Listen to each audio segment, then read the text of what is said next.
Everton 1, Arsenal 0, suffering our first defeat of the new year. Where did it all go wrong for Arteta, and how did Sean Dyche get the better of him on his first appearance as Everton manager? Breaking it all down next. But if you are feeling generous, do go ahead and like today's video. Help me get it discovered. And if you're new around here, please do consider subscribing, as I'm on the road to 2,500 subscribers, and your support would be greatly appreciated. But let's waste no more time at all and dive straight into things, shall we? Kicking off with the tactical board on paper, this is how both sides did line up. Now, from an Arsenal point of view, there were no real changes from what we were looking to do from an attacking sense. We saw our wingers stay high and wide, Martinelli and Saka doing what they do best, Nketiah floating in and around this area, trying to be somewhat of a nuisance. Odegaard in that right half space. And then we saw Granit Xhaka and Zinchenko take turns at operating in that left half space. Sometimes it would be Zinchenko in here and Granit Xhaka sitting here, for example, or vice versa. Something that we didn't see that often compared to previous weeks is the overlap. Now, Zinchenko doesn't necessarily get high and wide that often, but he does offer support in that fashion, and we've seen it quite often in previous games. And likewise with Ben White, we've seen him often get on that overlap, creating overloads out wide, getting into these spaces, maybe playing triangular balls here to try and get in and behind the team that we're facing. But we didn't actually see it that often. We did see this typical shape, that 2-3-5 formation. Now, what made it very difficult for Arsenal is the way that Everton set up. So we saw Dominic Calvert-Lewin sitting here. So he was always occupying the space between Gabriel and Saliba. And if really, really, really needed, he could put pressure on Thomas Partey as well. Now, Iwobi, what he did is he sat slightly deeper in this space. White would be here. Zinchenko would be here. And we often saw Arsenal forced into a situation where Odegaard would have to drop here, Xhaka would have to drop there.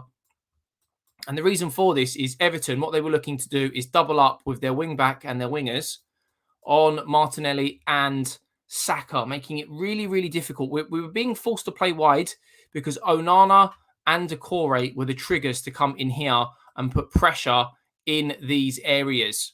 Now, what I mean by that is if Thomas Partey had the ball here and he wanted to play the ball, I don't know, let's just say, for example, to Gabriel, Decore would be onto him.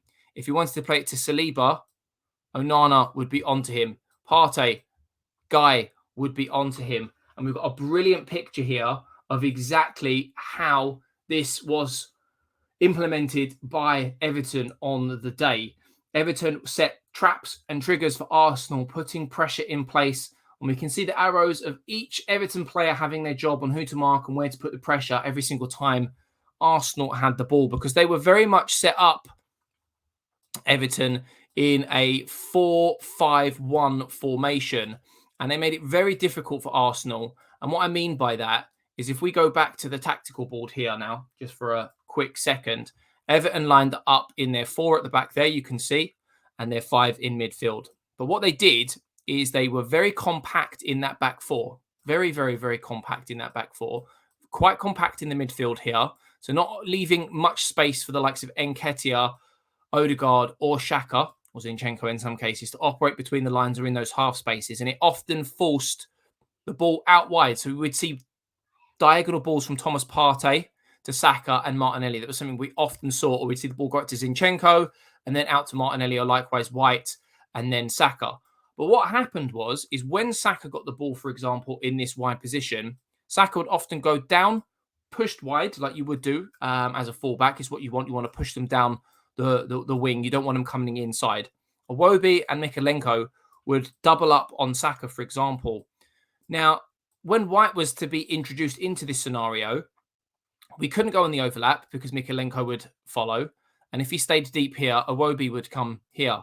Now, what we have seen quite successfully from an Arsenal team in the past this season is Odegaard would drop into these little pockets of space so that he could then put the ball into the box for Nketiah to run onto, maybe Xhaka, for example. Early parts of the season, we see him picking up some goals, or even Martinelli at the back post. But what was happening is Onana would follow, and it would be exactly the same on this left-hand side, except it would be Doucouré following Xhaka into these spaces. Dominic Calvert-Lewin would stay here, occupying this space, so that the long balls coming out wouldn't be able to, easily come out from the back from Gabriel and Saliba. And then Thomas Partey was being pressured constantly by Gaia here, so that he wasn't able to play these simple passes into the likes of Zinchenko or White. So they were very, very well set up. Sean Dyche, arguably very similar sort of tactics to the ones that were implemented when we played Everton, where we were very, very frustrated, where they played 5 in midfield. And we can see here in another picture the formation that they were playing. We've got that line there at the back on the right-hand side, which highlights the back four of Everton. And then either side of that back four, we can see Martinelli in the top sort of middle section, and then Saka at the bottom right. And that was because, as I said, Everton were really looking to force balls out wide. And when that did happen, they were then doubling up on those wingers and really strangling that space to not allow the likes of Odegaard and Xhaka to play those balls that they normally play. But what we also did see is in midfield, we saw that press from Everton. When they were attacking, they would often allow either Onana or Doucouré to get forward quite often. Because we saw Arsenal, they played their normal 4-4-2 when we were in defending, and they played a very, very similar system to the one that Newcastle played. So if we look here, we'd see Dominic Calvert-Lewin. Sometimes he'd veer to the right-hand side if it was an Onana that got in with him. We would see Iwobi out here.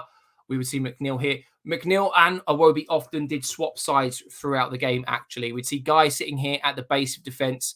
We would see Tarkowski and Cody here. So it was kind of like a triangular of 3.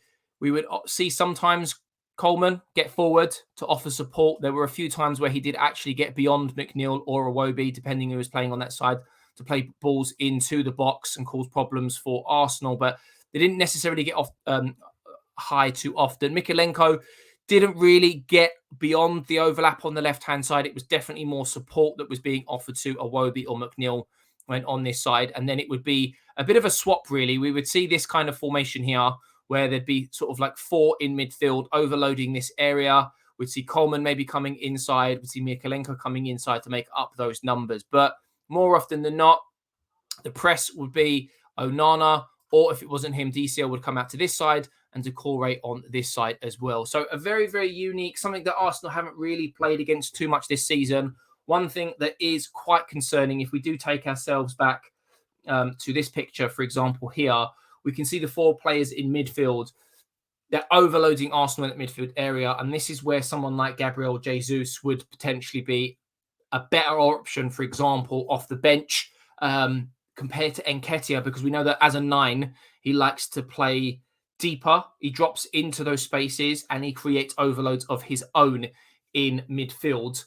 And Nketiah likes to play on the last man. He likes to play on the shoulder of a defender. He's got very good movement. He's very mobile. He likes to get into those spaces. He likes to get into areas that maybe defenders aren't necessarily aware of.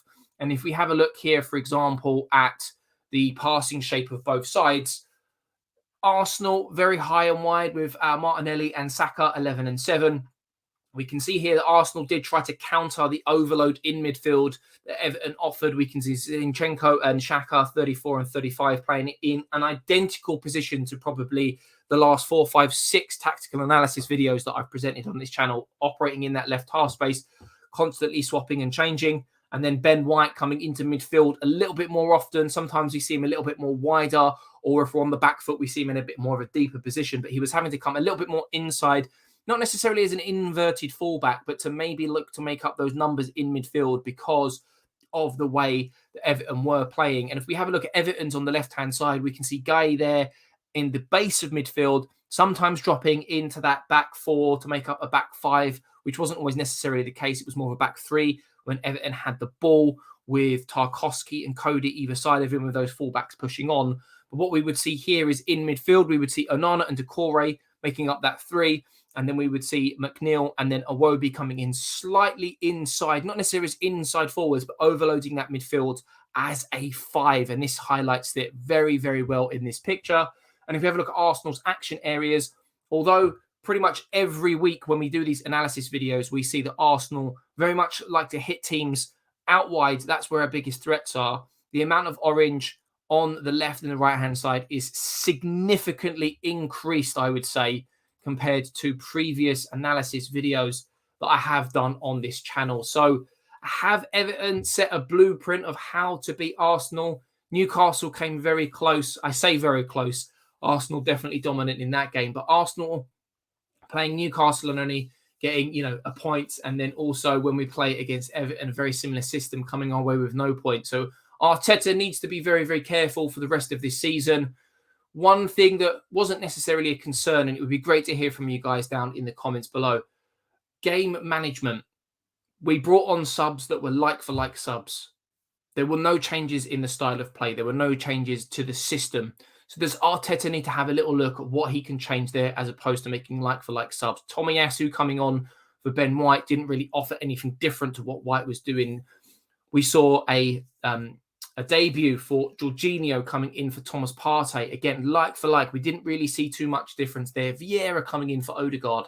So my question to you is, where was the problem yesterday? Was it too many individual bad performances on the same day? If that is the case, hopefully we can bounce back quickly. Was it the fact that Arteta didn't have any tactical changes that he could make to the style of play, the formation, or the system? Was it the fact that there were too many like-for-like substitutes rather than looking to change that system with different players in different roles? Let me know down in the comments below. If you have enjoyed today's tactical analysis video, do go ahead and like the video. It really helps me out. And if you're new around here, don't forget to subscribe. But for now, I'm JC, and I'll catch you in the next one. Stay safe and take care.